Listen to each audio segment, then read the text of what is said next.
Good evening, everyone, and welcome to our community design workshop on the drag. Very excited to work with you all today on this very challenging and exciting part of the Orange Line. My name is Jackie Nierenberg. I am the Director of Community Engagement for the Austin Transit Partnership. That is the agency that was established as a partnership between the City of Austin and Capital Metro to implement Project Connect. Before we get started, I would like to recognize our Mayor Steve Adler, who has joined us today and would love to give us a few comments before we get started. Mayor, welcome. Hi, Jackie, and thank you, and I'll let you get to this effort, and I'll get out of the way. I'm just really excited. I want to, we have over 100 people participating here this evening. I just really appreciate that. It's a gift of your time that you give to the community generally, and on a topic and a project that's just incredibly exciting. Decades in the making to actually have a mass public transit system that worked for people in the city, underground, downtown, out to the airport, north of city line to the south city line. It's an exciting thing to happen. It's the only way we make our climate change mitigation responsibilities to the world. And it's really one of the important ways that we keep this to be an equitable and just place for everybody that lives here. The area on the drag that's going to be the subject, still early in design, but this is the opportunity for people to weigh in. A really exciting opportunity to do some real placemaking in the city. I really believe that as we take more and more people through that area, it's going to be a plus for the retailers in that area. And as all of us, if you've tried to actually negotiate the drag during any time when traffic, I already avoid that area and try to find different ways to go north and south. But it's an exciting time. One of the reasons why this project, I think, is doing well and being received well and had such a significant popular vote in the community was because of engagement sessions like this. This is real involvement. It's real significant. People's input is taken to heart. And so again, I'll conclude, Jackie, with just thanking everybody for doing this and spending the time to know that it is real effort in a project that will get completed and be on the ground maybe in 8 to 10 years. It's going to be a while, 6 to 10 years, but just an incredibly exciting part of preserving what's special about this place in the city. So Jackie, thanks, and thanks to you and to staff who I know have just been working really, really hard to advance this project and to get these ideas out to the community. Thanks a lot. Thank you, Mayor Adler. Appreciate it. Well, our goal today is to end the workshop by 7 p.m., but we do have the ability to go to 7:30. Sometimes our breakout sessions have a lot of dialogue going on and we don't want to cut you off. So we want to make sure that we have plenty of time to receive your feedback. So no worries if we have to go over 7 o'clock, we're happy to have you. I just want to go over the agenda. First, we're going to be, pardon me, I've lost my screen here. After our introductions, we're going to be looking at the considerations for design on the drag. Then we're going to do a little survey, get a little bit of interaction going so that you can give us some feedback. Then we'll go into the preliminary designs. And then we're going to have a breakout discussions so that we can really get to some very specific and detailed discussion on the drag and what's important to you and what options you actually like or don't like. So we want to hear from you. And so we'll have two times to give your feedback during this workshop. We're going to keep everyone muted, and the chat feature is disabled for now until we get through the presentation and get to our engagement activities and breakout groups. If you're participating in Spanish, you should be hearing live Spanish translations at this time. And if you would like to listen to this meeting in Spanish, please click the interpretation button at the bottom of your screen and select the Spanish language option. Si gusta tener interpretación viva en español, por favor haga clic en el botón interpretación en la parte baja de su pantalla y seleccione español. Zoom also provides live English language captioning during today's meeting. To access it, please click Show Subtitle or Live Transcript at the bottom of your screen. This should open subtitles on the screen, and you can adjust the font size of the captions by clicking Adjust Settings. If you need help with this feature, please let the meeting host know in the chat. And now I'd like to introduce our speakers for this evening. We have my colleague, Peter Mullen, Chief of Architecture for the Austin Transit Partnership, Alex Miller with Asakura Robinson, Anik Baudet with the City of Austin's Project Connect office. We have our Orange Line team, Abby Tomlinson, Bradley Kwaterski, sorry, Bradley, I butchered that, Isis Hernandez, Jerry Smiley, Kimberly Feldbauer, and again, I am Jackie Nierenberg. Next, I'm going to hand it off to my colleague Anik Baudet with the City of Austin to talk a little bit about Project Connect and provide some information on how it all came to be. Anik, take it over. Thanks, Jackie, and welcome everybody. Again, as the mayor said, we thank you for the gift of your time. And I have the pleasure of starting off and kicking off this really important meeting to the Project Connect program. And by talking a little bit about Austin's traffic and what we've been doing the last few years to tackle that. So it's no secret that we have a lot of people here. When I moved here in 1982, there were about 240,000 people here, and we have about 1 million now. We double our population about every 20 years. And I think folks who have been working and been in Austin for a while know that fun fact. But I always like to repeat it. And that means there's a lot of people every day trying to get to where they need to go, what they need to do, what they want to do. And it's our job at Capital Metro, at Austin Transit Partnership, and at the City of Austin to manage that. And in 2019, the City Council adopted the Austin Strategic Mobility Plan. It was a data-driven approach to transportation planning, and we forecasted into the future, knowing what we know about our population, knowing what we know about what's happening with transportation. And we worked with Capital Metro and the Project Connect team to do that planning together. And we adopted, the City Council unanimously adopted the Austin Strategic Mobility Plan that included the Project Connect Vision Plan and now includes the systems map that was voted upon in November of last year. And the high capacity transit is the key to managing our congestion as we as transportation planners looked at the data. And so as you can see today, around 75% of folks driving in peak hours in the morning and the afternoon get around in a single occupancy vehicle.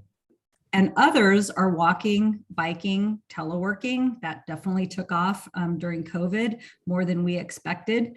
And so the rest of that 25% is made up by other modes, including transit. Well, in order to manage what's coming and the growth that we have, that we're experiencing now and that we expect in the future, we need to get to a 50-50 mode share where 50% of folks can still drive around if they need to in a single occupancy vehicle. And then we increase the share of those using transit, those riding bicycles, those walking and teleworking. And so Project Connect is going to help us get there. And I couldn't be more excited about it and how it's going to transform the city, not only from a transportation perspective, but as the mayor said, from a placemaking and placekeeping perspective. And it's just super exciting. So thank you for being here. And I'm going to pass the presentation on to Peter Mullen to go through the next part of how we got here. Thank you. Great. Thank you, Anik. So Project Connect is a system. And I think, we always want to remember that, right? We are spending a lot of time talking about the orange line and the blue line, light rail lines, but they are pieces of a comprehensive system that is designed to serve our community broadly. And so we always have to think about how all those pieces work together, even as we talk about one piece. And it really is, an important way for us to basically prepare for the future, as Anik described earlier. Next. This is a little diagram just to show how high capacity transit can move more people more efficiently through our city network. You can see what it looks like and how much real estate it takes to carry 126 people in single occupancy vehicles. But if you've got dedicated lanes for transit, you can move significantly more numbers of people and more quickly. And that's really the basis of a lot of the design work that we're doing. How do you provide those high capacity dedicated lanes? Next.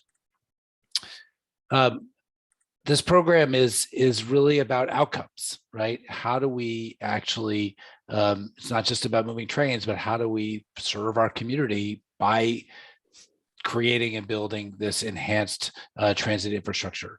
And so we are guided by three principal value propositions. One is about opportunity and equity, making sure that the system that we build serves as many people as possible and connecting them to the things that make their lives possible and enhances their lives. Basic needs such as getting access to jobs, access to education, access to healthcare, and other basic needs that people have as part of their everyday life. And then distributing those services throughout the city, and particularly people that need them the most. That's the equity part. Environment and sustainability. Transit is probably is one of the most, if not the most effective way for us to address our climate change responsibilities, as the mayor mentioned earlier. So we're committed to that, and also infusing every aspect of the program with sustainability goals, whether that's design or operations, including converting to a zero emission fleet throughout the program. And then third is innovation and technology.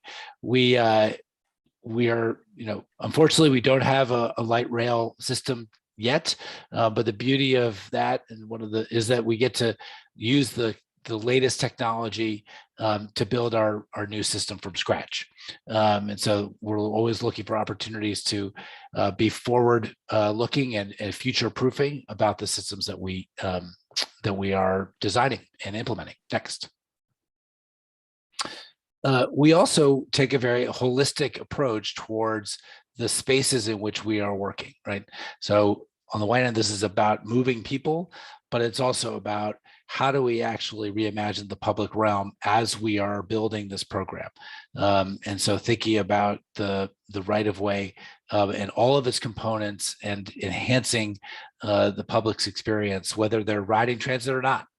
So that's about building and improved sidewalks and bike lanes and street trees, and really thinking about what is the individual user's experience of the public realm once we're done, right? Let's not just put back what we got, let's put back what we want the street to be. And a lot of the work that we're going to be talking about tonight is really about imagining what we want the drag to be from a public realm standpoint. Next.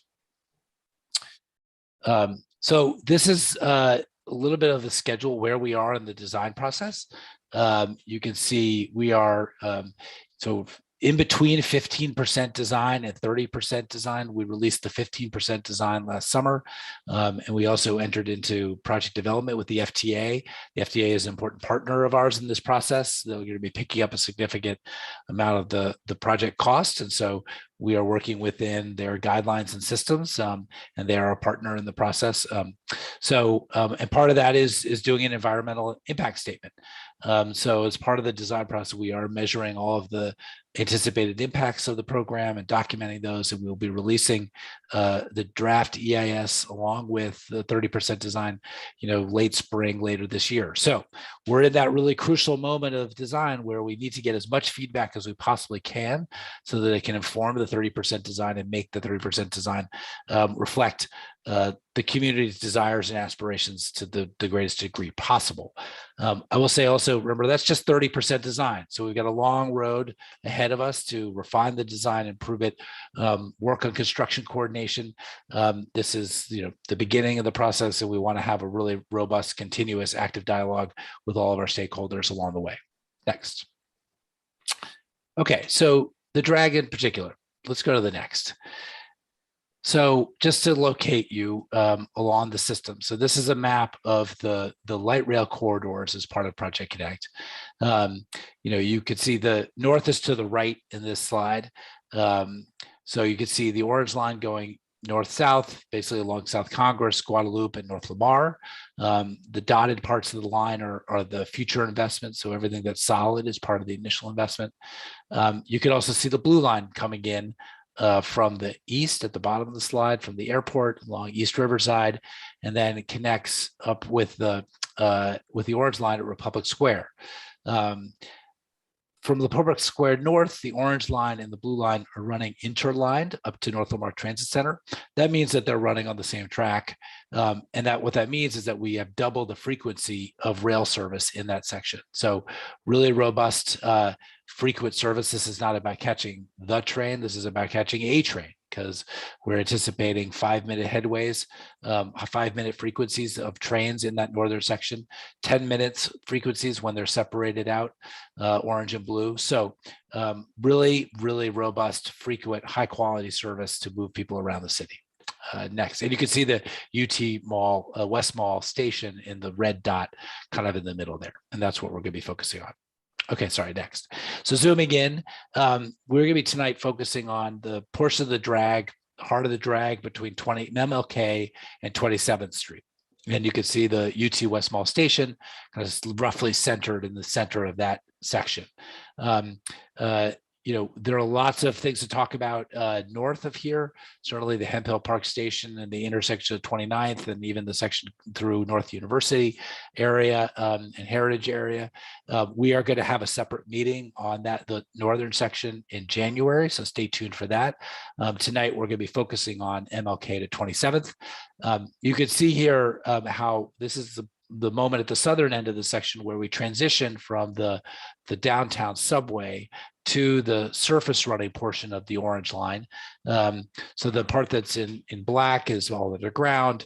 As we come underneath MLK, and then when we get just north of MLK, we transition to the above grade portion that's between MLK and 21st Street, and then north of 21st Street, we're running on the surface. So that's the area that we're going to be looking at tonight. Next.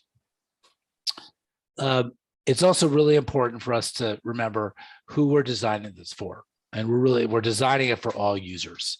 But in particular, we're designing for people who might be mobility impaired or might have disabilities or low vision, and who need make sure that this is really an easy and comfortable place to move around. And if we design for them, we design for everybody. So that informs a lot of our thinking. How do we make everything we're doing fully accessible and easy to navigate for all users? Next. When we talk about the drag, we have to really recognize that this is one of the signature places in our city. It really, I think lives in people's minds as an embodiment of so many of the values that make Austin, Austin, and which we hold so dear. The vibrancy, the diversity, the funkiness, and that kind of active street life is something that really, I think, lives in the people's idea of what the drag is and should be. And I think our goal tonight is to really, and our goal with the design process is to figure out how do we actually make the drag everything it can be, and consistent with that idea. I think right now, and COVID has not helped us, but it's not everything it could be. And so our goal is to how do we use this new transit infrastructure to really help it realize its our aspirations for the drag. Next. One of the really signature aspects of the drag is it's just an incredibly intense pedestrian and cycling environment. Maybe the most intense in our entire city. You see students and other users of the university are crossing Guadalupe at enormous volumes. And to the right, you can see a chart that shows those volumes and how it compares. In the blue, those are different east-west crossings of the drag at various streets along this section. You can see 24th Street and 21st Street are really intense, and how they compare to some of the most intense street crossings downtown. So you get a sense of the incredible volume of pedestrian activity that we're designing for and designing around in the drag. Next. We also, if we think about the historical trajectory of the drag, it's really gone from being an edge to being a spine, right? So for much of its history, UT campus was, the center of gravity, and Quad and the drag was the edge of that center of gravity. West Campus itself has become a destination unto itself, and we now have more students living in West Campus than we do on the campus itself. So I think that this notion of the drag as being something that can stitch those two sides of the city together, two sides of the street together, as opposed to being something that divides them, is something that we're really seeking to achieve, especially given the amount of activity, pedestrian activity we have crossing it. Next. And it's also good always, we like to look at global models for places that have incorporated transit with really active pedestrian environments, and see, what they've done to make those environments desirable and functional. And we've got some good national examples. Denver 16th Street Mall is really, some might consider the heart of downtown Denver, and is a really successful public space. And then some international example, the image on the left from Melbourne, and you can see how different treatments of the streetscape and street trees, all add up together to create this incredibly vibrant street life that we hope we can emulate as we reimagine and imagine the drag. Next. Okay, so I'm going to pass it. So that's some of our thinking in terms of design considerations and constraints that we're working within. But I'm now going to shift it to Alex Miller, who's going to take you through a few survey questions so we can make it interactive, and get your feedback on some priorities. So thank you. Thanks so much, Peter. So if folks have a smartphone, you may want to grab it out right now, because we are going to be using a platform called Mentimeter. We're also going to put the link in the chat, so you can use this directly on your computer if you prefer. It may take you to a different screen. So you're going to have to balance between the screen that this Mentimeter platform is on, which is going to allow us to do an interactive survey with you all, and the Zoom meeting itself. So if you think you'd prefer to use your phone, what you can do is just go ahead and get that out and scan the QR code that's on the screen. We are going to be putting a direct link in the chat. There's Lonnie is putting in the link and the code. I believe we also have a direct link that folks will be able to click in our run of show that we'll paste in there, just to make sure that folks are able to access. But you can scan with the QR code with your phone. You can go to this web address and enter the code 6187-8317. Or you can use the direct web address that we are going to paste in there in order to get to that Mentimeter survey. And I see a lot of people are making it there right now. I'm just gonna paste this link in the chat right now so everybody can use it if you need to. All right, so I think it looks like about 71, 72, 73. I see lots of folks joining. We're gonna go on to the next slide, which will still have the code information on the screen, and you can also use the link that is currently in the chat to access. So our first question to everyone is, how often are you on the drag? And I see lots of answers popping up. And just so you know, I'm going to be talking in some cases about the top 3 answers that we're hearing, or, so the top ideas. That doesn't mean that everyone's answer doesn't count. We actually are going to be taking account of all of the answers that we see throughout these questions. And the point of these questions is really to start establishing some of your priorities in order for us to better understand kind of how we can present the design options in ways that we can explain how they relate to these priorities. So Alex, looking at this question here, how often are you on the drag? It makes you wonder, it looks like a lot of people are answering already. And the question really is, for me here is, do you mean like literally walking on the drag, or do you mean any mode, walking, biking, busing, shopping, all of it? I think it counts if you drive. Yeah, that's a good point, Lonnie. It counts if you drive down the drag, actually. Just how often are you really experiencing the drag as a place that you go, whether you're driving through, taking a bus along it, whether you're walking across it, on your way somewhere else, that would still count as being on the drag. So I see we're having some folks kind of revise their answers a little bit in light of that. And that is a good point. And one other thing is, we've got people who are streaming live today on Facebook, maybe you're on Twitter or LinkedIn. Hi, everybody out there in social media land. You can participate too. You can go to menti.com and put in the code, whether or not you are in Zoom. So you may see the numbers go a little higher than our attendees today, but that's because we got people watching on the outside who also want to participate. So thanks for joining us. Thanks so much, Lonnie. So we see, a really good spread of folks who are in the meeting today, whether you're streaming with us or whether you're in the Zoom meeting. Some folks there daily, multiple times a week, once a week. A lot of folks say once a month, and then some are just rarely or never there, but are curious about what's going on, and that's great. So we're happy to have everyone there. So our next slide, our next question to everyone is going to be, how do you primarily travel on the drag today? So we want to know about, so this is, again, all the types of travel count. So do you walk, do you bike, do you drive, ride a bus, or none of the above when you're traveling on the drag? I see a lot of folks who are driving. Some folks who are walking, a lot of folks who are riding a bus. So we got folks who are already taking transit on the drag today. Folks who are biking. I wonder, Alex, about scooting. That's true. We didn't talk about scooting. On the drag.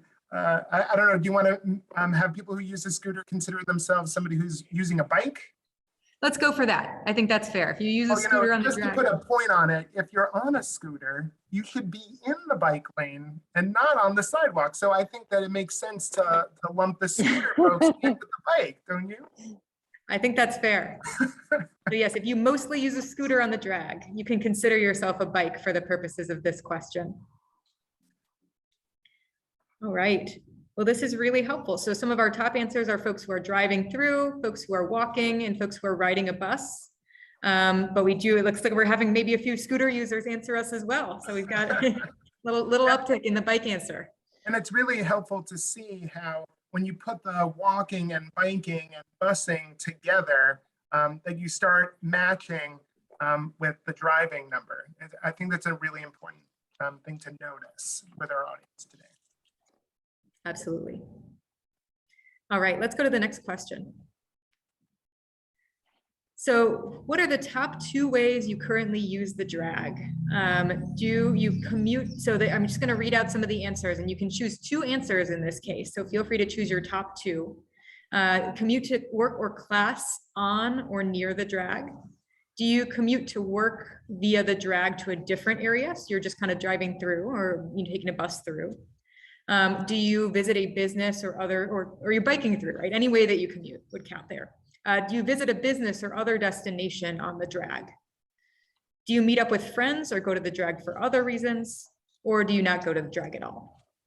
So we're seeing a lot of folks who are actually going directly to the drag in order to visit a business or destination. A good number of folks who are commuting to work or class, or on or near the drag, and then about almost an equal number of folks right now who are commuting to work through the drag.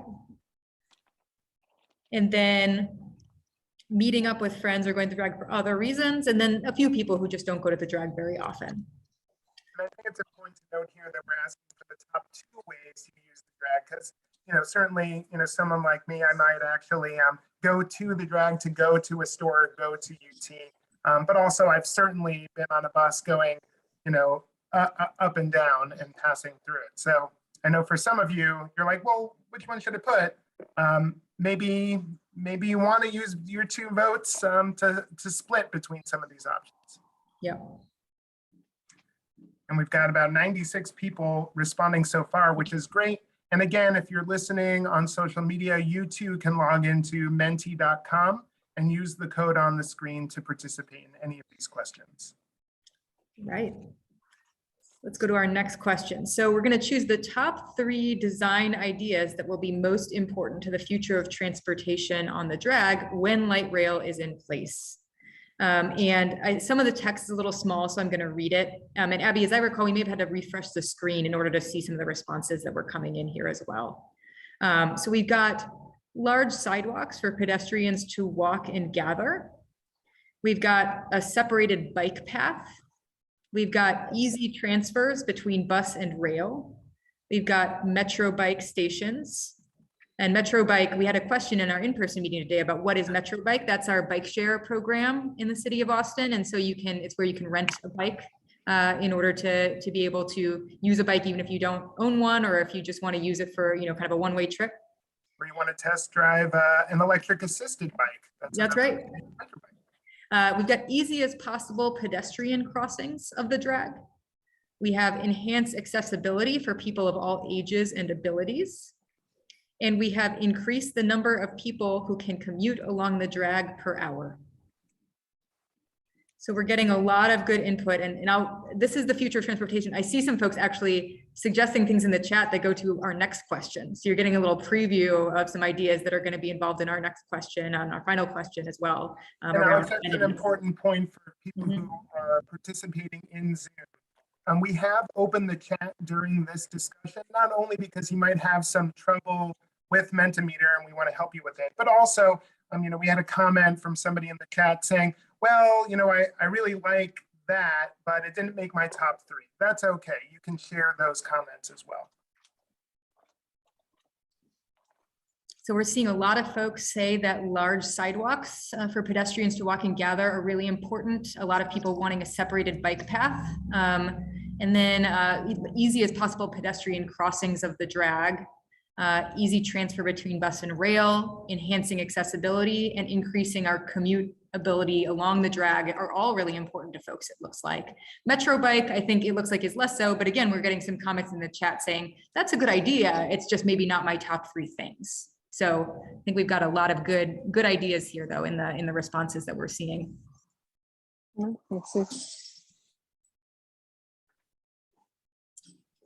All right, last question that we're going to do as part of this survey is going to be choosing the top 3 public amenities that would help make the drag a more vibrant place in the future. So folks who are really looking for trees and shade as an answer, this is your opportunity to select trees and shade as something you think really needs to be on the drag.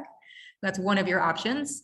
Other options include things like public art, public seating like benches, secure bike parking, high quality street lighting, outdoor cafes, pop-up shops and vendors, and farmers market.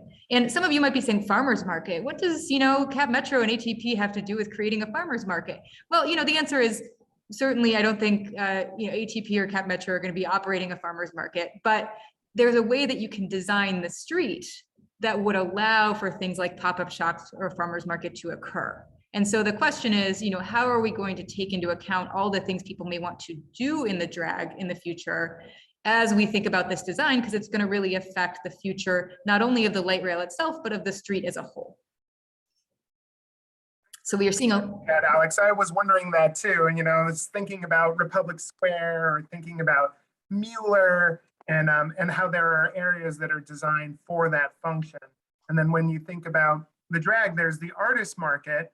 And if you're doing an overlay in that entire area, people specifically think of like, what amenity do I need right now? But you know, what kind of activations would you like to see on the drag really matters. So that way we make sure that the sidewalk and the public realm is designed for that purpose. So thanks for giving so much feedback. It's exciting. And I'm kind of laughing and smiling on the side because the chat is really getting heated, which is exciting.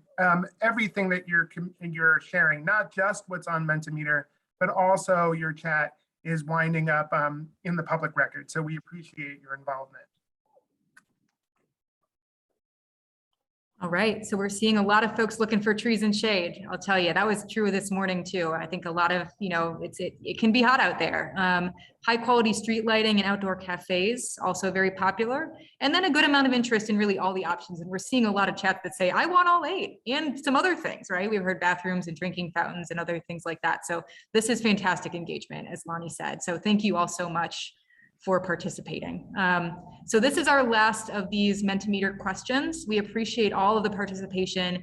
We're going to move on and start talking about some of the, after this, and start talking about some of the design options that we want to look at for the drag. And so I'm going to turn it back over to Jerry Smiley, who's going to start taking us through from the Orange Line team, who's going to start talking us through some of those options. And I just give us 1 second to bring the presentation back up.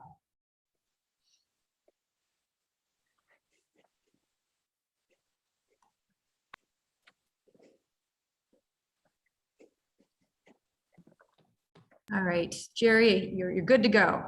All right. Good evening, everybody. Thanks for joining. So let's hop through the design options here real quickly. Go ahead and advance the video.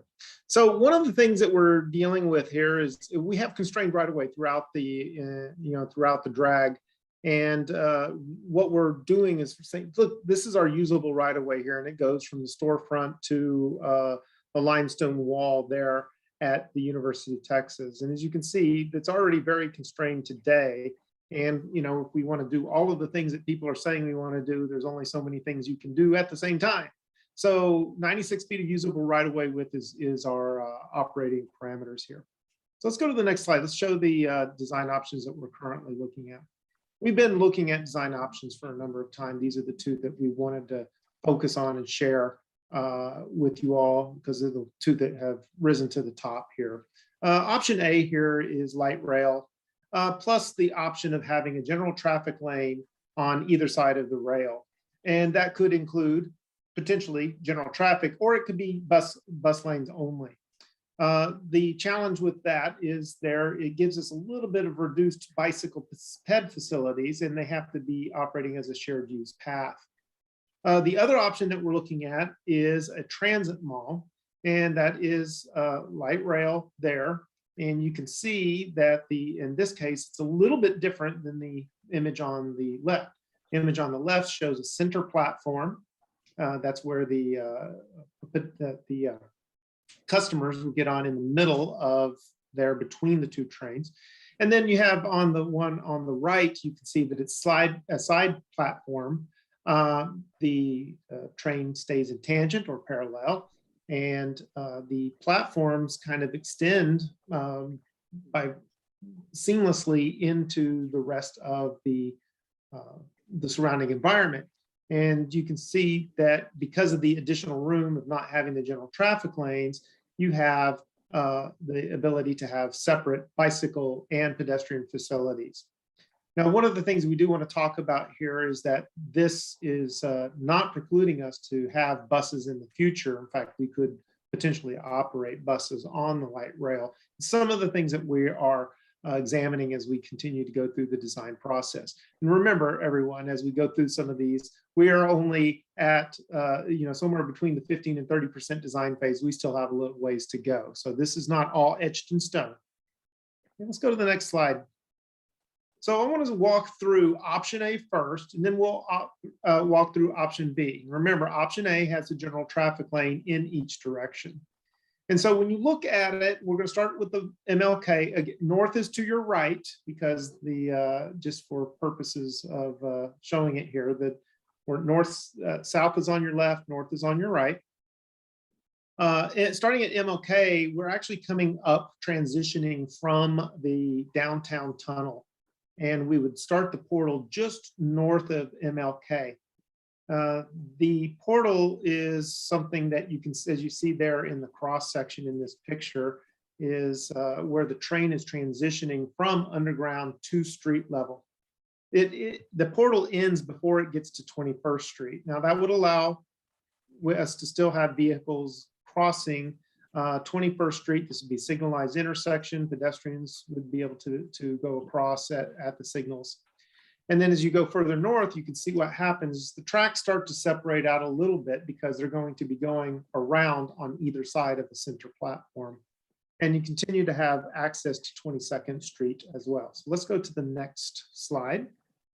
And so you can see there where the station is. The station sits between 22nd and 23rd Street. And like I said, the train tracks go on either side of the center platform station.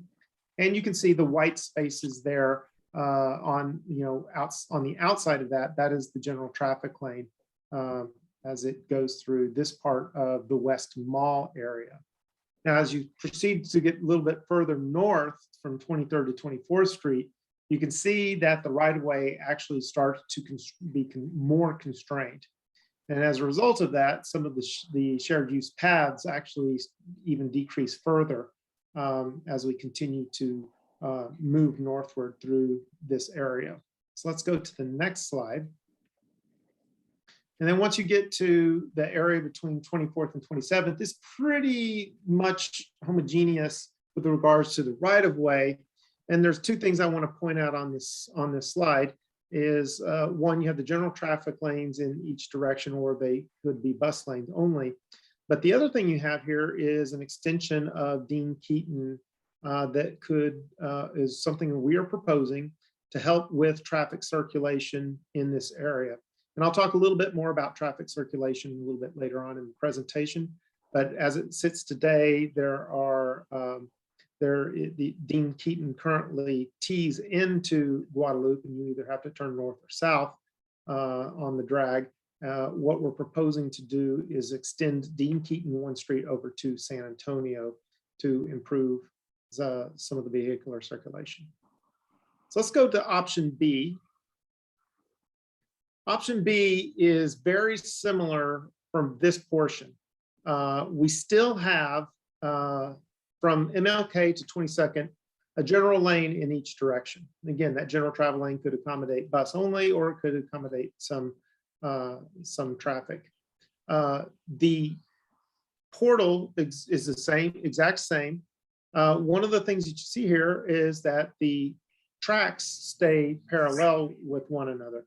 And so as they continue north, they don't separate as they go towards the station. And what you see here is that, like I showed you a little bit earlier, is that between 21st and 22nd Street, you can see that the sidewalks in the bicycle facilities are separate, and we have plenty of room. So as we go through towards the station on the next slide, you can see that the station platform is on either side of the train tracks here.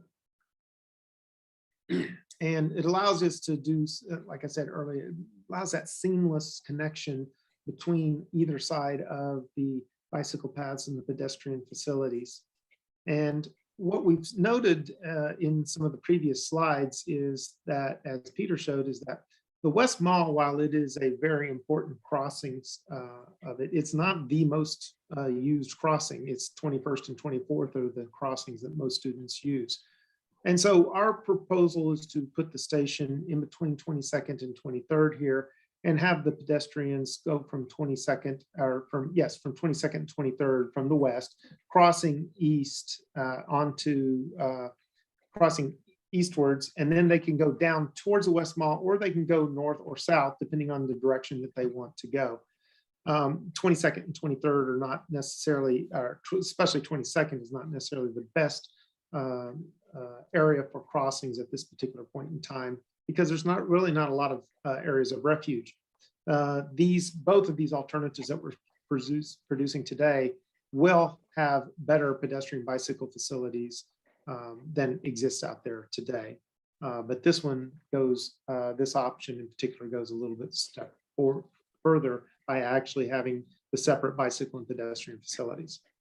So let's move up towards 25th, 24th to 27th. Again, it's very similar. In this case, we have some additional room to be able to allow for additional trees and shade in this particular area. And again, they enough sidewalk room, bicycle, also have a little bit of room there for a cafe, potentially, as you can see on the west side towards the, on the west side right there, next to the businesses. So let's continue to go forward.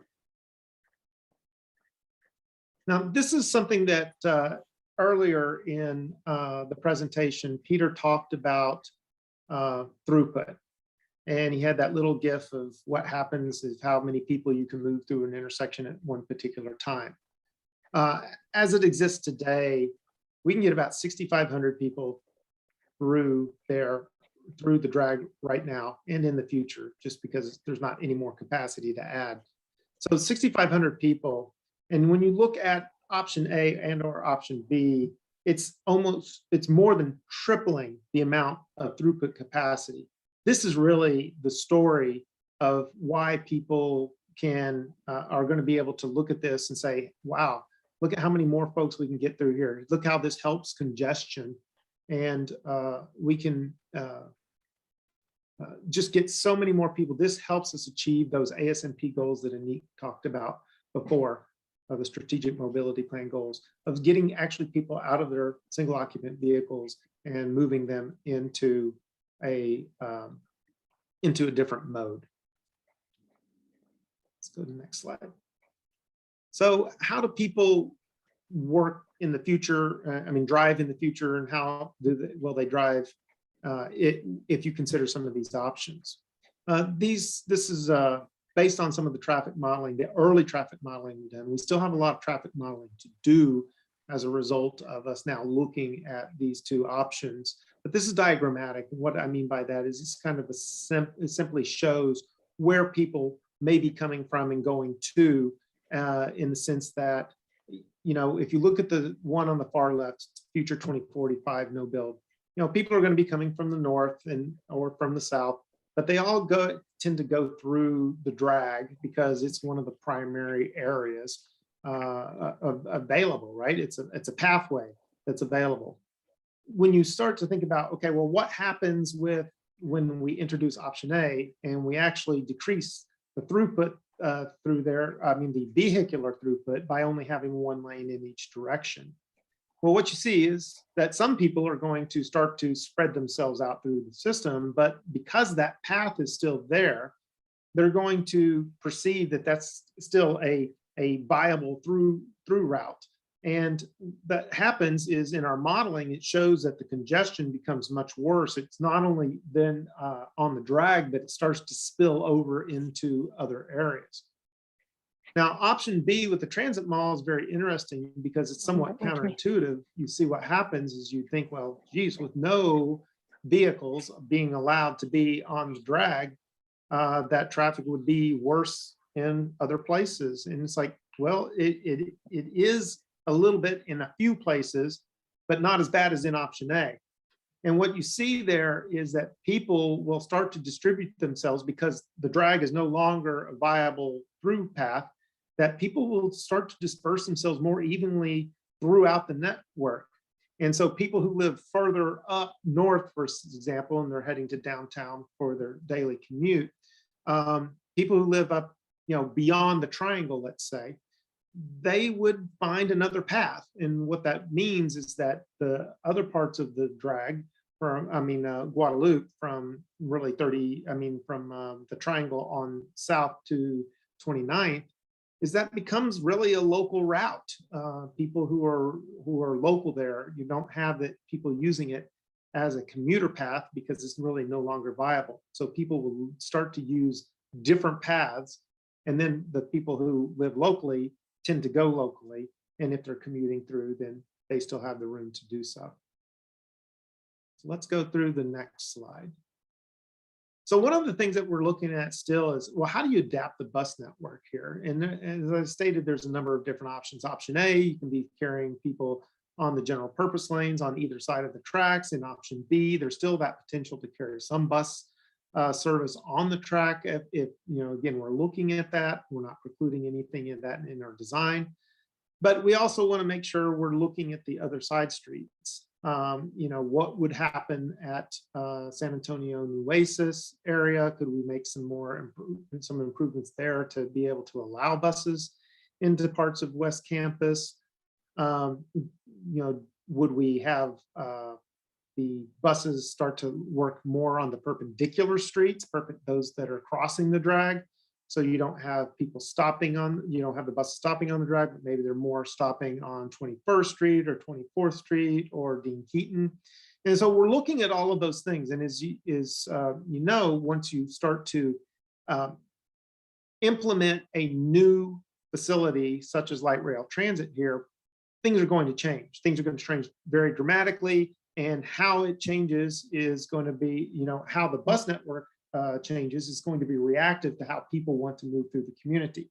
The bus network is flexible. We can make things change. We can make those adaptations where we need to. So those are just some of the things that we are looking at. There's still a lot of work to do here, but I just wanted to mention that. Okay. So another thing that we are in the process of considering is, like, if we go to option A or option B, we're going to really want to continue to look at how businesses are getting served and how they have access. There's currently an existing alley access behind all of these businesses, or over, you know, north of 24th or behind San Antonio Street. And so what we want to do is make improvements to those alleyways to where people can use them, because they're really not that functional right now. So that's going to require some coordination with the business owners and the Austin Transportation Department to make sure that people can still get their services that they need. So that's something that we're looking at as well. One of the things we'll be continuing to look at also is services to UT, and at the Union Building there, they have a loading dock, and there's also a loading dock down near Dobie that serves the Target in that area. So we're looking at all of those things right now, so we can make sure that we are mitigating them appropriately, mitigating any impacts appropriately. Okay. So Peter, you want to talk about some of the renderings here? Sure. Yeah. Thank you, Jerry. So just we've got some views of what the different options would look like in perspective on the drag. So this is an existing condition photo looking north at around West Mall. You can see the tower in the background on the right, sidewalks, bike lanes, metro bike. It's interesting. It's interesting street furniture that's put in to kind of help divide some of the parts of the street, like those planters, et cetera. You know, I think our goal is to figure out how do we actually incorporate all these requirements into a street design that's a little more holistic. So go to the next. So option A, same view, shows you can see the platform in the middle of the street with the guideway just in front of it. So you can see the tracks, and then on the far side, you can see the train coming through. We've got some idea about putting street trees on the platform in option A and interspersing those with canopies to provide shade for people who are waiting for the light rail. And then you could also see the one lane in between the sidewalk and the rail line, which could be, again, for buses only or for general purpose traffic. And as Jerry mentioned, it actually performs worse for traffic if we invite traffic in. So something to consider. You know, I think you could also see in this how when you combine pedestrians and cyclists and scooters, and then advertising for businesses starts to get a little tight. So, you know, that's one of the things that we're aware of with this option, which is, you know, I think it's a limitation. Okay, next. And then this is option B, same view. You can see, you know, expanded sidewalk. Again, like in this case, the platform is almost just an extension of the sidewalk. So you can see the canopies and then the street tree zone running, adjacent to the guideway, the train there in the middle of the street, and then separated facilities for bicycles, sidewalk, and then what we're calling the cafe zone, but a zone in front of the businesses that could be used for cafes or other uses. Next. Okay, so same thing. We're going to go through existing conditions, option A and option B. This is a view looking north from the other side of the street. Existing conditions, you can see this is at the bus stop, so you can see how constrained and narrow the existing sidewalk is adjacent to that the edge of the campus. Next. So in option A, we are preparing to widen the sidewalk a bit, but again, it's still a shared use path. And then you can see the traffic lane, and then the guideway with the train, and then the platform beyond with the street trees in the middle. Next. And then option B, again, showing that widened sidewalk with the sidewalk, the bike lane, and then the platform area, with the canopies and the street trees adjacent to the guideway. Next. Okay, so last view, this is existing condition looking south from about 23rd Street. I'm always amazed at how much, when you start to pay attention to this, how much street detritus there is. Again, I hope we can figure out a way to kind of, clean all that up. No offense to anybody. But next, option A. Again, you just got the sidewalk on the right side with Metro bike facilities and other street furniture. You've got the traffic lane, and then the guideway, and then the platform. And you can see how the platform, the center, with the street trees and the canopies, how that ramps up from the crosswalk, right? So this is the crosswalk at 23rd Street, how that ramps up, to the platform. And we have a railing in between the platform and the guideway to make sure that people don't get into the guideway. So again, safety being a paramount driver here. Next. And then option B, same view again with the widened sidewalk and the crosswalk. And I think one of the things that again, this is the first pass, right? So we really want to get people's feedback on this. The details, we draw through a lot of the details just to see what works. But then the idea is that then we can move around all these pieces and make it work better. But there are a few things in this that we know that we're going to need to employ or want to employ, which is, signalization, both in terms of lighting and in terms of auditory, so that, we know that we can have a safe condition crossing the guideway when the train is coming through. So, that all has to get built into the system as well. And we've started to look at those little squares, those white squares on the crosswalk. That's an idea about lights that would flash when the train is coming so that people are aware and know to look in both directions, for example. So, that's the description of the options. And now I think we're going to move to discussion and feedback. So next, I'll pass it on to, I guess I'm passing it back to Lonnie. Uh-oh, folks, that's for me. Or am I passing to somebody else? I apologize. That's perfectly fine. Okay. I think we're at that point where we want to take this from presentation mode to an open discussion forum. And we can't really do that in the webinar format that we're in right now. So instead, we're going to make a jump. And for those of you who have participated before, we're going to jump to Zoom meeting. And when we do that, we're going to be able to turn our cameras on. We'll have open chat. And that way we can get feedback from everybody without you having to furiously type or put things into the Q&A. Now, for those of you who have put questions into the Q&A, I think we've been answering all of those live in that space.